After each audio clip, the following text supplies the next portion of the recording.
I know it's been too long since I have made a video when I can't remember whether I talked about a book yet or not, so we've got some catching up to do.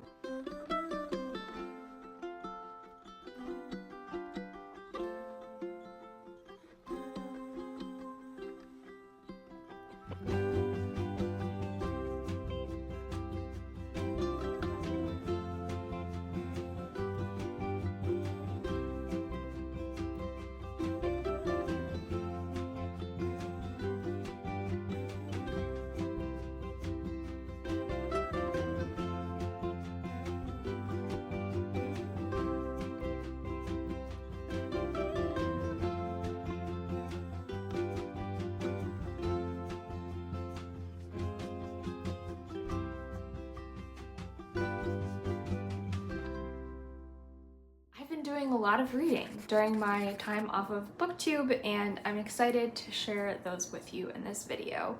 Make sure you watch till the end so you can find out my top 3. I grouped some of these together based on how much I like them or what topics they cover, so I think there's going to be something for everyone in this video. Even if I didn't love a book, I hope to be able to share with you what might make it a new favorite for you. I'm going to start with Welcome to Glorious Tuga by Francesca Segal. This is such a beautiful little book.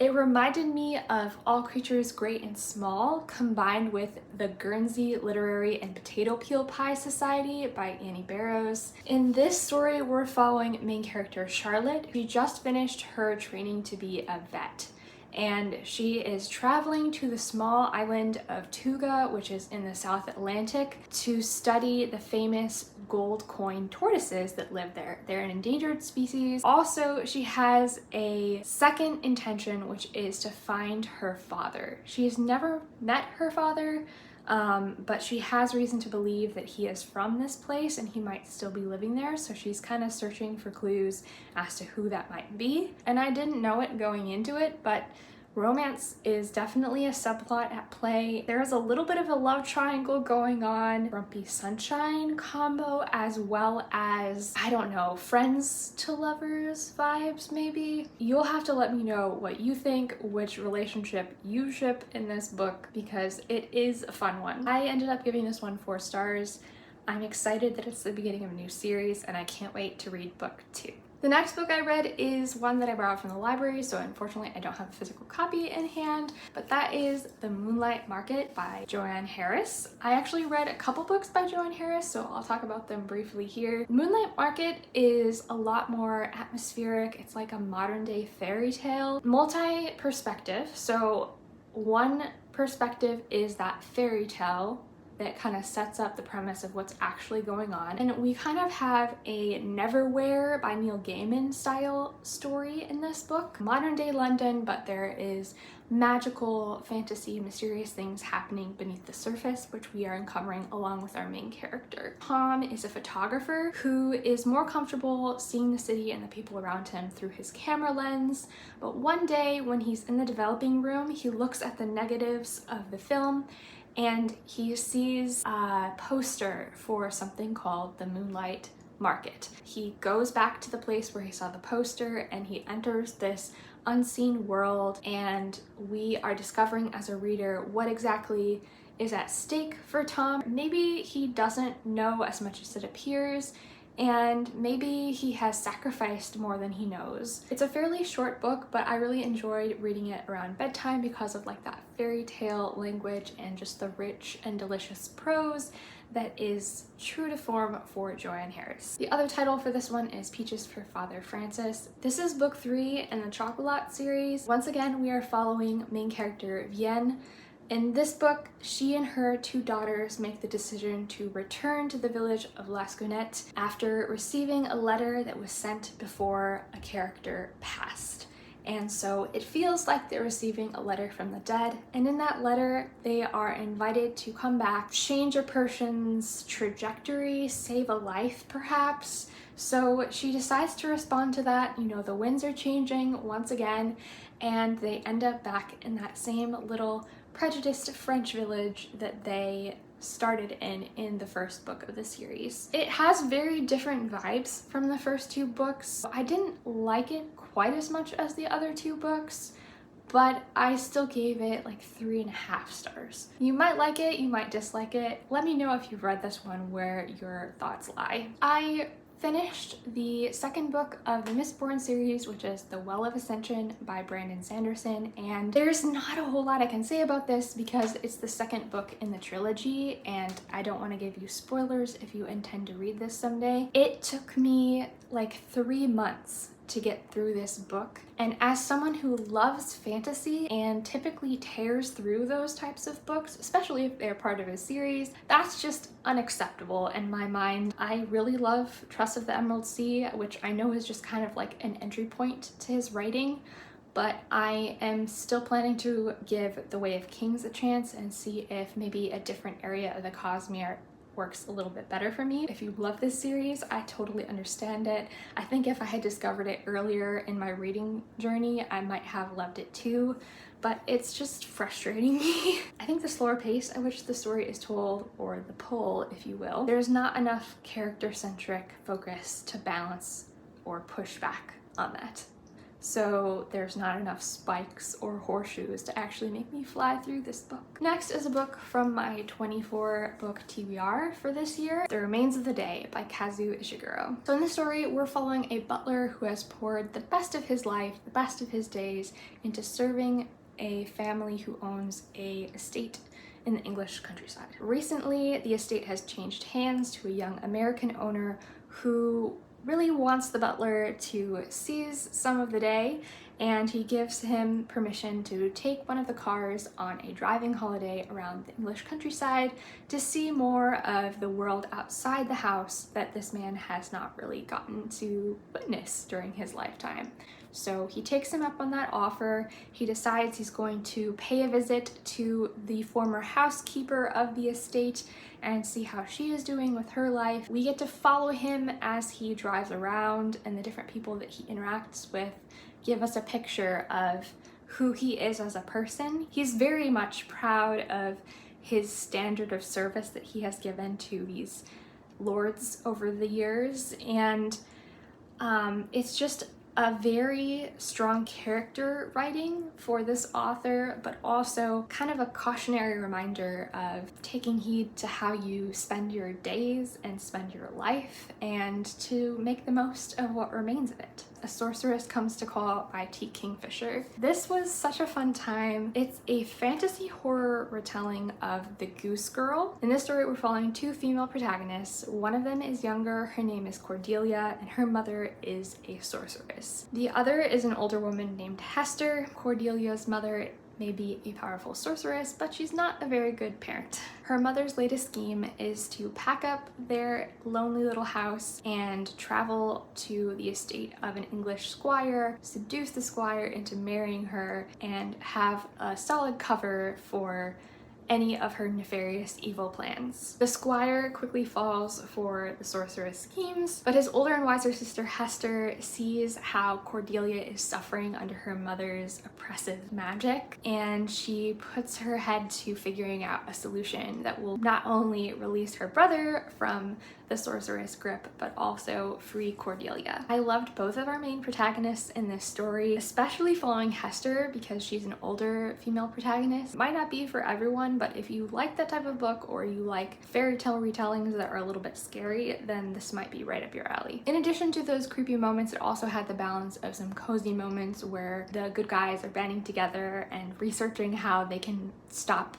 the big bad. It's the best that I've read from T. Kingfisher so far, and I ended up giving it 4.5 stars. Another one from the same author, and that is Thorn Hedge. This is super short, a little sweet. It's a novella length book, I would say.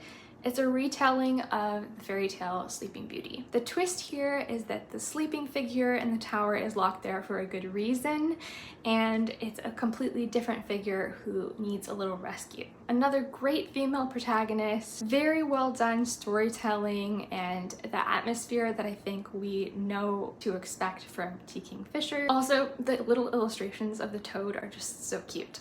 Next is a book that completely absorbed me in its world building and plot, and that is The Dollmakers by Lynn Buchanan. This is a relatively new one. I think it came out maybe at the beginning of August. This is a fantasy story that reminds me of a Studio Ghibli movie, specifically I think Princess Mononoke, but the initial scene of this book also kind of reminded me of the Disney animated film Mulan, where she's preparing to meet the matchmaker, but everything that could go wrong goes wrong. Main character's name is S-H-E-A-N. I don't know if it's Xian or Sheen or Sean. I think I'm gonna go with Sean and see if that is correct. I don't really want to check right now, but our main character is a doll maker who has just completed her apprenticeship with a master doll maker, and the next step for her is passing this test to get licensed. In her culture, a doll maker can be licensed to craft either guard dolls or artisan dolls. She has worked all her life to become a guard doll maker because her family was killed by these big monsters, and the dolls are what fight off the monsters. Unfortunately for her, she's given a license as an artisan, and given her strong and stubborn personality, she will not settle for that. So when her master sends her on a journey to meet with another doll maker who he hopes will teach her how to accept her license and to kind of grow character-wise, she decides that she's going to go to this village and she's going to try to take that doll maker's job. Both our main characters have some insecurities that they have to deal with together before they can take down the big bad, which are those monsters that I mentioned. It's just unbelievable how much ground we cover in this small book. There's also a little bit of a setup for more books in the series, which is called The Fallen Peaks. This was the author's Masters of Fine Arts thesis, and it became a published novel. Really cool. I think this one deserves 5 stars. I know what you might be thinking. I don't read a lot of fantasy, I don't love fantasy, or maybe I'm looking for some more variety in this video. I got you.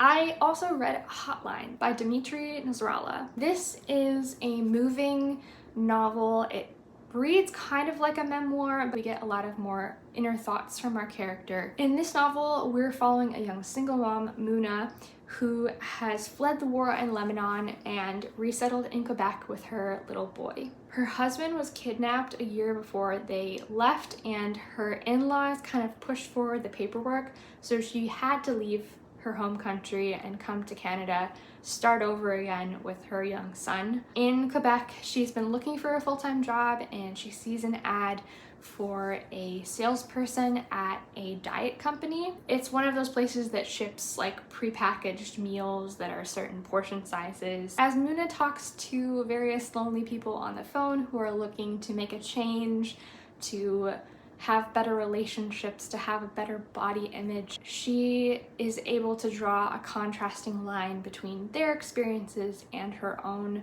loneliness, her own striving for success. This is another book that seems kind of short page-wise. It's about the same size as The Dollmakers, but it really packs a punch. By the time I finished this book, I felt like I knew Muna intimately as a character, and I was really celebrating with her and her success at the end of this book. I gave this one 4.5 stars. Next, we're gonna take a brief trip to summer camp because I participated in a readathon with Reading with Jess, and that was called Survive the Night. This was super fun. You started by picking a book for each location in the camp. There were different prompts to help you choose and hope that that's not the place that the killer is going to visit. So every day at like noon, she would post this audio clue that was kind of like a creepy voicemail for where the killer was headed next. And you had the choice of either sticking it out and staying in the same location until you finish that book or moving on to a different one. And for the most part, I just tried to use that momentum to finish the book that I was currently reading, and then I like changed my location if I needed to. I have a full-time job, so for some of the days of this readathon, I wasn't working because they were my days off. Long story short, I did survive, and it was just such a fun way to get through some books on your TBR, and the community and her Discord was just so amazing and funny. I really loved my time with it. I'm glad that I took a step and tried something new. Jess is a great page to follow. She has such a creative instinct for that type of thing, and yeah, you should go follow her. I'm linking her channel in the description box below. I read 5 books for this challenge, and there are a few others that I had read while I was on vacation that could have counted for that game. So I'm gonna go ahead and lump those all together. These are all set at camp of some kind.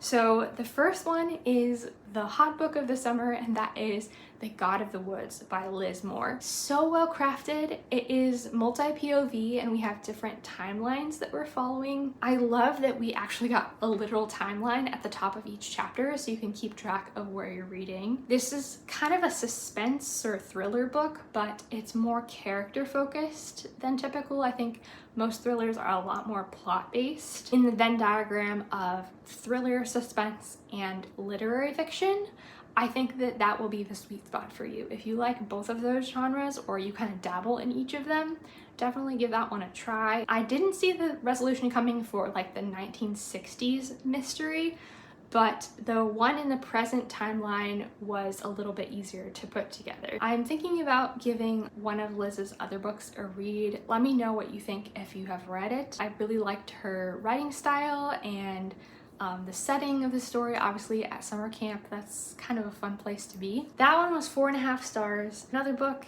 that is set at summer camp, The Last Time I Lied by Riley Sager. Maybe, like me, you're gonna have trouble not mixing them up because there's so many similarities. Young woman who is returning to a summer camp after years before some other campers going missing. The difference is that in the past, the girls that she was rooming with in her cabin were quite mean, and the meanest one of them all kind of took her under her wing. In the present day, she's returning by invitation from the family that owns the camp, and they don't have enough space for her to stay anywhere but at the same cabin where the disappearance happened years before. That in itself is a little bit of a something might be going on here. When I read this book, I immediately, I think, was clued in to how some people get the ick when Riley Sager writes female protagonists. Up to this point, I have only read The Middle of the Night. It is a little awkward in this book. I didn't like it, but I'm still willing to give more of his books a chance. I think I ended up giving this one 3 stars. Another book set at camp is The Wilds by Sarah Pierce. This is book 3 in the Detective Ellen Warner series. I think what keeps me going and continuing to read this series is just how well she sets the location. The first book, we were on this spa on a mountainside that had like secret tunnels underneath it, and there was an avalanche threatening outside.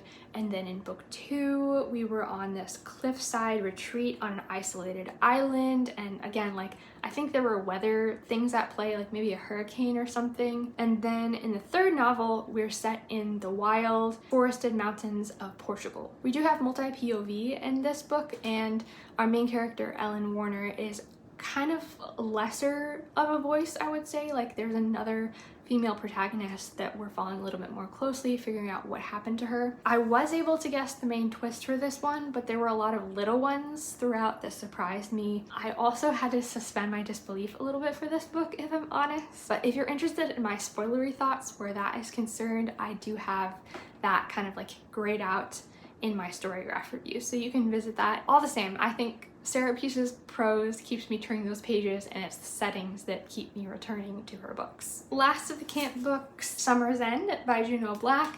This is the 4th book, no, 5th book.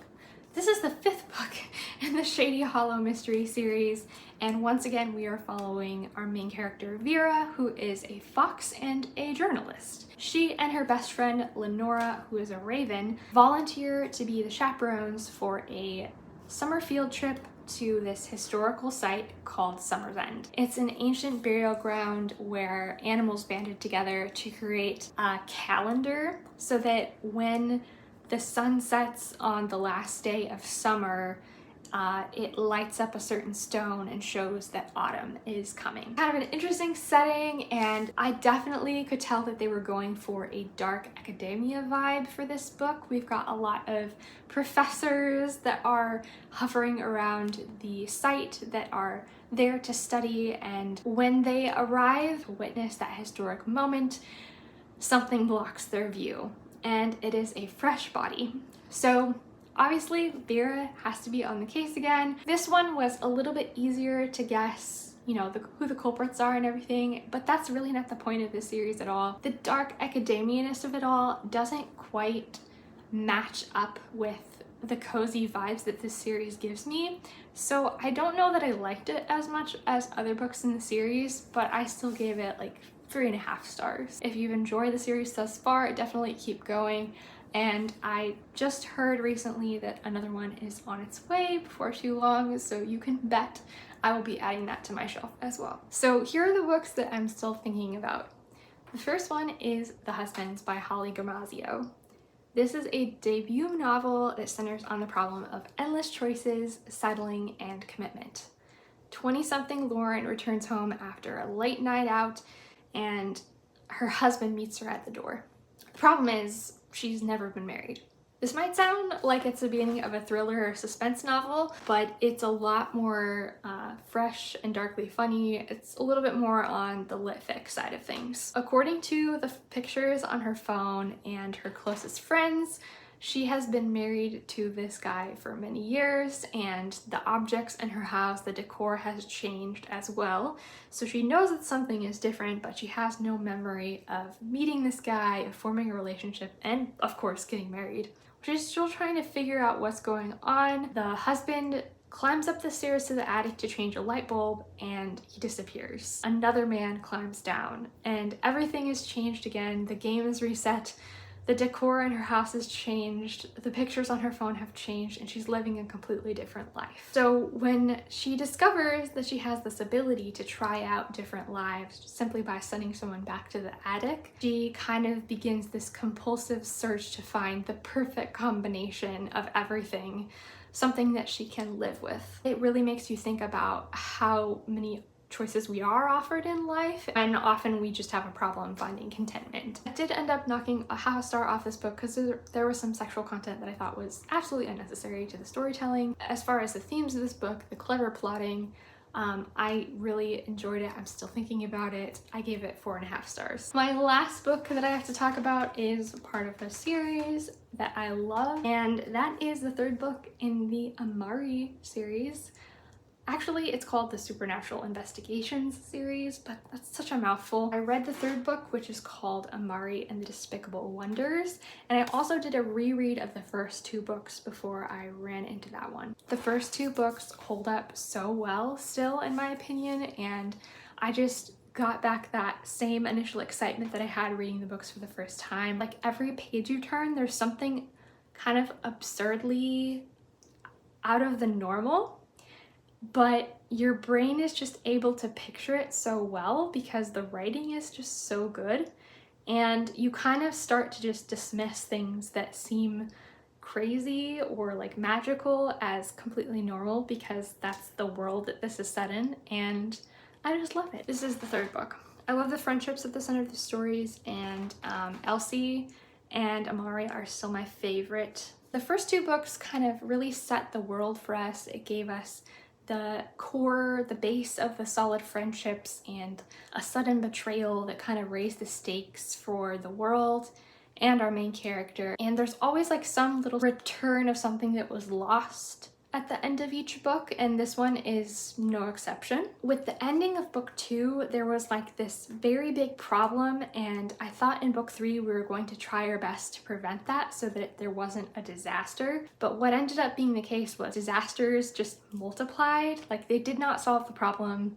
Things did not resolve. More problems ensued. There are some big sacrifices that are made. Amari made a decision that is definitely going to impact the trajectory of book 4. We don't know exactly where she's going to be in book 4 because she made a decision to kind of take a step back. Side note, I have to say I'm just so thankful that only the first book is one that has like these glitter painted pages because I just had glitter everywhere when I was rereading book one, and I'm so glad that these two don't have that. Even though it looks so cool, it just makes for a really messy reading experience, and I did not enjoy that part of it. So those are all the books that I've been reading lately. I know it's a lot. If you have any thoughts on the books in this video, please drop a comment below. I would love to chat with you about books. And if you read something completely different, but it's still sticking in your head, I would love to know what the name of that book is. If you've got recommendations, feel free to drop those below as well. I always appreciate how accurate you guys are to my reading taste. I'm glad to be back, and I hope to see you in another video soon.